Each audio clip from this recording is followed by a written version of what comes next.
Hey guys, D1scos here, and it has been a while, but today I'm doing a spoiler-free review.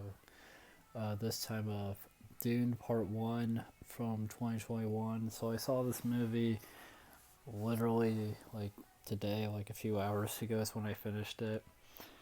Um,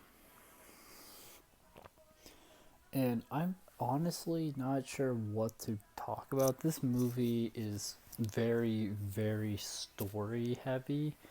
I'm not saying that no movie is, but like there's some movies where like yes, it's story driven, but there's a bit more like stuff that you can kind of talk about for spoiler free reviews. This one is so story based, and I'm gonna be honest with you, I'm having a hard time remembering it all because it's 2 hours and 35 minutes, and that includes the subtitle or the credits, not the subtitles. You idiot.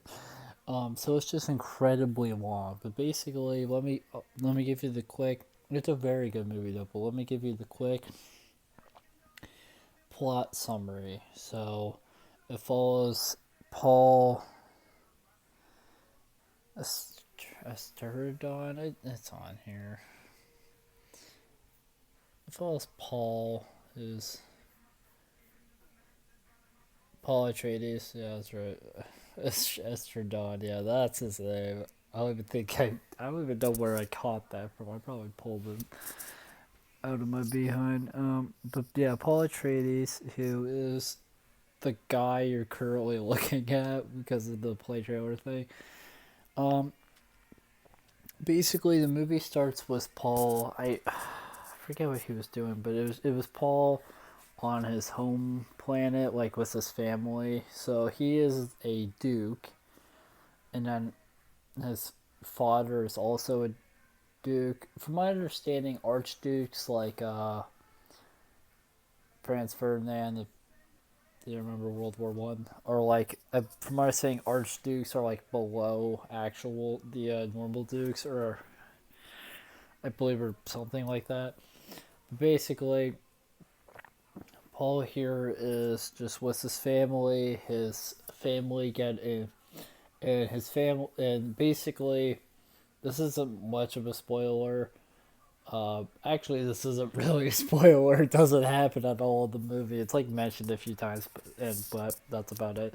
Basically, there's a bunch of different families who are. There's a bunch of different royal families, and all these different royal families have control over certain planets.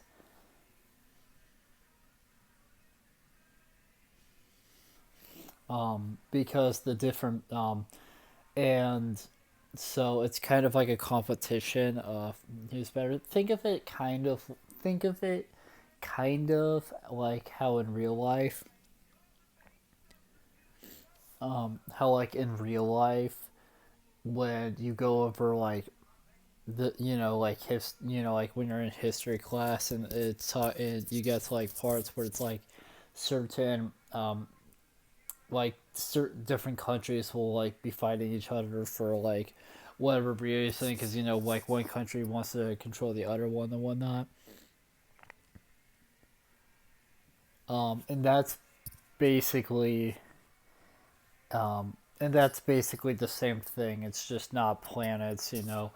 Anyways, so Paul's family is in charge of this one planet that I honestly don't remember the name of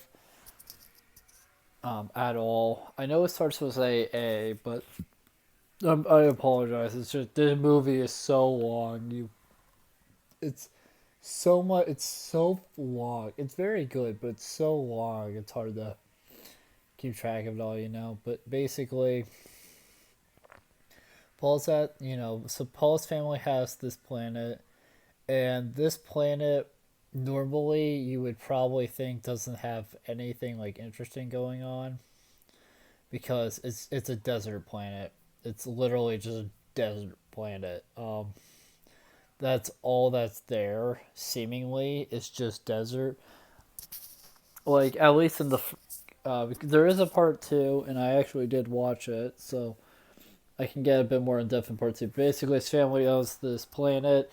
Well, they were given the planet. That's it's not fully explained.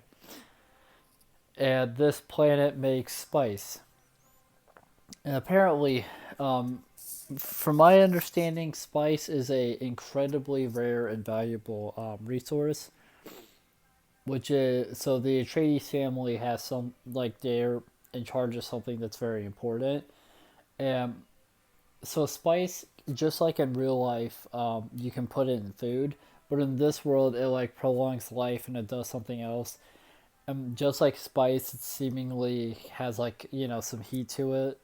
Like so, if you're eating food with it, just like in real life, if you can't handle it, have fun. But yeah, this movie goes like it's very story based. It's 2 hours so and stuff, and then the only actors I know are Jason Momoa and Zendaya. Zendaya shows up later. Jason Momoa's character shows up pretty early on. He's pretty prevalent. All the other actors and actresses I've never heard of, but that's just because I'm very out of touch with Hollywood. like I know a very certain. I know some I know some actors, but not a whole lot. But yeah, this movie is basically if you took Star Wars, got rid of all the space battles, gave everybody like a shield, like a sort of like a Halo energy shield that goes around you, except you can actually do stuff instead of just like you know, instead of like the whole Halo thing where you have to like do a superhero landing pose to activate it. No, in this universe you like have a device and you like turn it on. And then there's like sword fighting and stuff. There's not really there's not really armor. Well that counts in part two, I guess. Um, but yeah, this movie is a lot to unpack. Another thing that's hard to unpack is um, d- the Atreides. Well, Paul here gets like weird dreams and stuff, and that's a whole thing I can't really get into.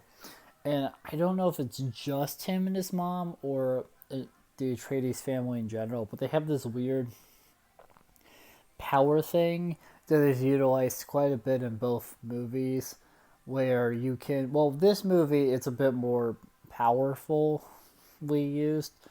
They can like Paul and his mom at least they can like change their somehow it's called like changing their pitch, but basically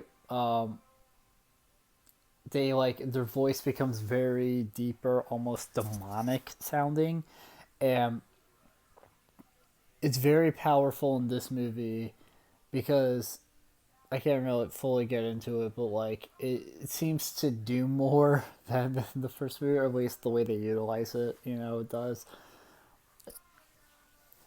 Oh, I can get a bit more in depth. Obviously in the spoiler review. But if you haven't watched this movie, then why would you watch that? There's a lot to unpack, though. Paul's dad is like, I'm gonna try to do the right thing. Right at one point, he's talking to somebody from the planet the desert one. He's talking about how he's going to try to do whatever he can that's in the best interest for the guy, just as long as he, is comfortable with it. There's one character that seemingly sacrificed himself, but that's a whole thing. Jason Momoa's character, I believe his name was Duncan, is such a fucking badass. At one point, he takes on like 10 plus people um, as best as he can.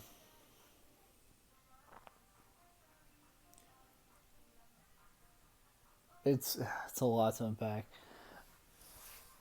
but yeah, there's a whole lot that I can't go get into.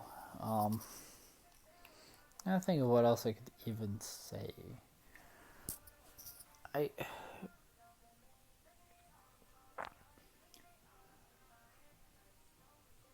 so the ships in this universe are actually interesting.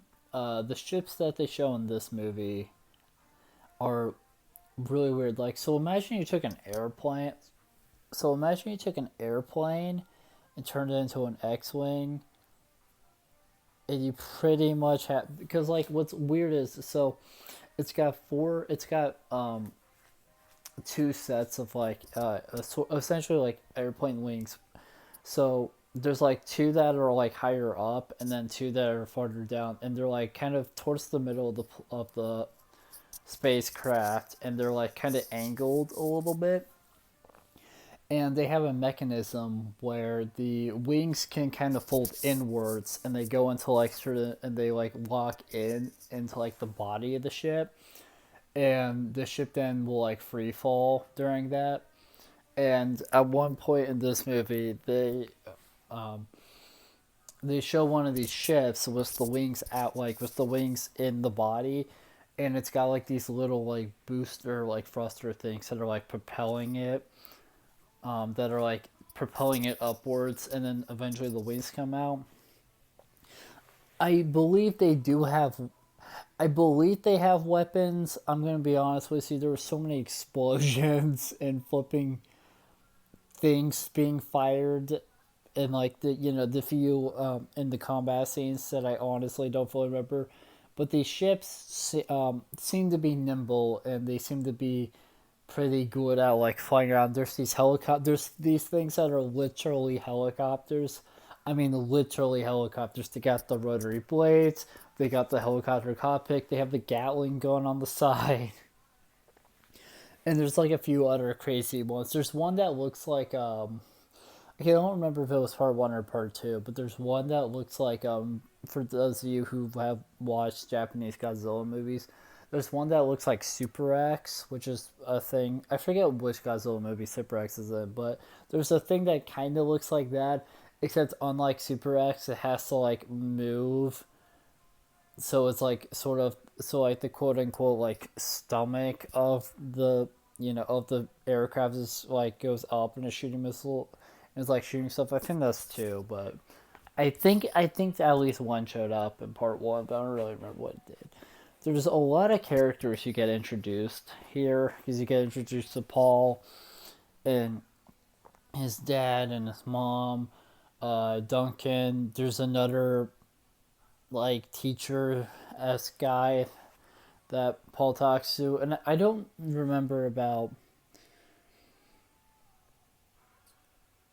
the specifics, but maybe that is the same. That might just be Duncan. I don't really know. There's like a doctor. There's, I think they called him the Baron. He's seemingly the villain. Can't really get a whole lot into him, and a bunch of other stuff. But I'm going to end this here because I'm honestly struggling to think of spoiler-free things. So thank you guys so much for watching this video. If you liked it, make sure to like, comment, subscribe, share the video, ring the bell, do all the algorithmic garbage. It helps us out a lot. It means a lot to us.